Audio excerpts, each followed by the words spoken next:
ఈ స్కూల్ గురించి కూడా చెప్పాలి. ఎందుకంటే 1980 నేను అనుకుంటా 1984లో ఈ స్కూల్లో నేను నర్సరీ వరకు చదివాను. దాని తర్వాత నాన్న ఎమ్మెల్యే మంత్రి అన్నారు. దాని తర్వాత మేము హైదరాబాద్ షిఫ్ట్ అయిపోయినాము. నాకు ఎందుకంటే నాకు సార్ చాలా అంటే మన సార్ గుర్తున్నారు నాకు.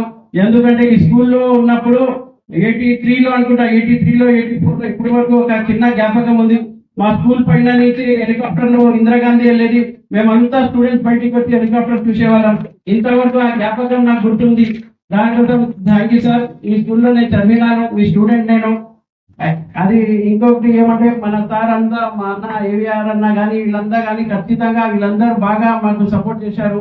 వాళ్ళకు కూడా ధన్యవాదాలు. మా మీడియా సోదరులు కూడా మాకు ఏదైనా తప్పు ఉంటే కూడా వాళ్ళు కూడా ముందుకు వచ్చి అన్న ఇది తప్పు జరిగిందని అందరు నాకు చెప్తారు. ఎందుకంటే ఇంకా నేను కూడా రాజకీయంలో ముందుకు వెళ్తున్నాను. సరే కొన్ని తప్పులు జరగచ్చు, కొన్ని వాళ్ళు ముందుంది నాకు కూడా చెప్తారు ఇది కరెక్ట్ ఇది రాంగ్ అని. మీరందరూ పెద్దోళ్ళు మనకు ముందుకు తీసుకెళ్ళాలి.